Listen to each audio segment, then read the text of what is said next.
All right, guys, Kevin here. So I took a break from doing yard work to do this video. It's something I've been wanting to talk about for a while, and it's something we need to think about moving past 2020. A lot of times on this channel, I say we need to be a revolutionary movement and not a reactionary movement.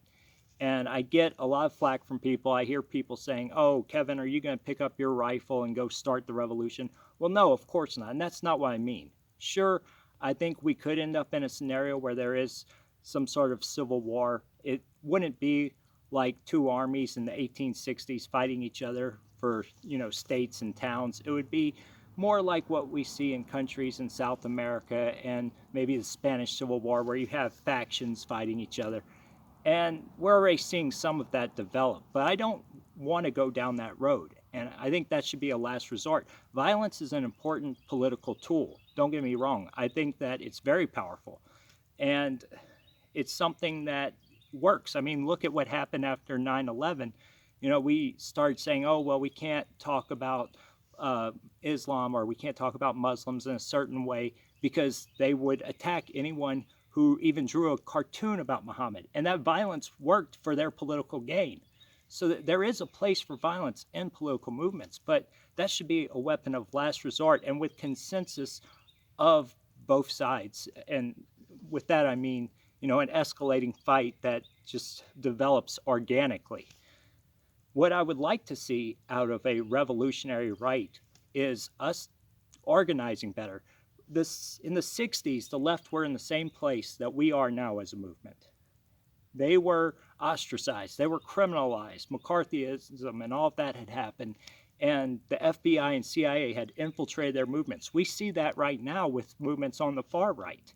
But they overcame that. Now, they had help from the USSR. They got millions or billions of dollars, and it didn't go to like the Democratic Party. Of course, it went to many offshoots of the Democratic Party, groups like the DSA or the Communist Party, CPUSA. Those groups did get money from the USSR, and we see that in all of the reports released by the FBI and CIA. And they had a lot of help organizing. We're not going to have that help moving forward. We have to do this on our own.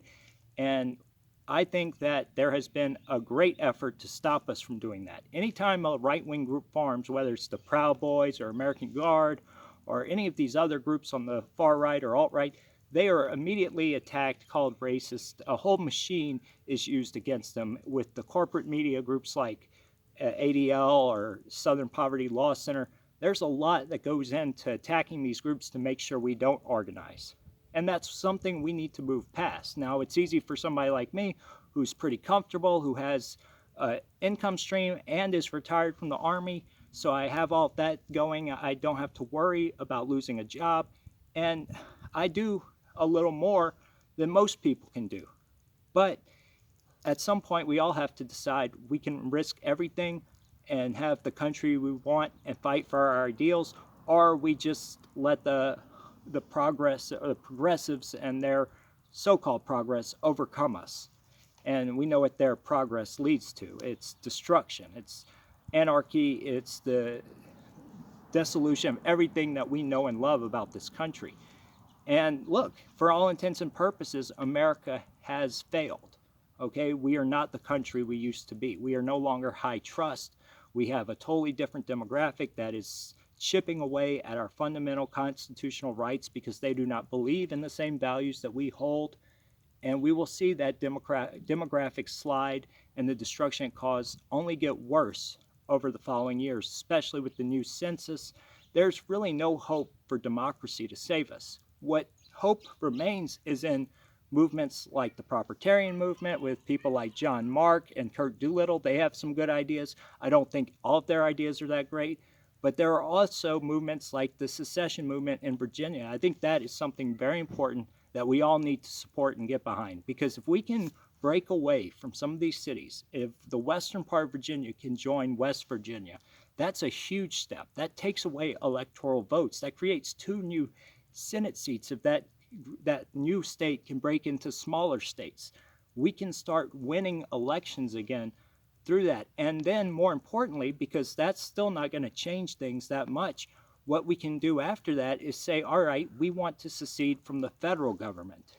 And if enough areas use the courts use legal warfare against the left and against what's happening right now with our federal government.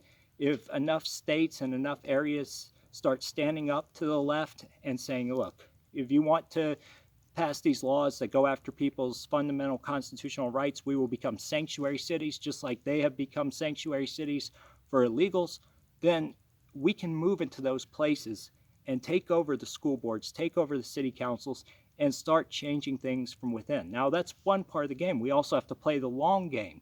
To be a revolutionary right-wing movement, we have to do what the revolutionary left did. We have to be subversive. We have to go through that long march through the institutions like Marx talked about, where we have children, lots of children, that we train those children, we educate them in what we believe and how it's right. And then we encourage them to go into these institutions like academia, like the media, and they go in as subversives and work against the government from within, work against the media from within, work against the universities from within, and try to reach these kids. Look, I've always thought it's the most despicable thing ever that the left can only win by going after children and trying to indoctrinate them, but it works.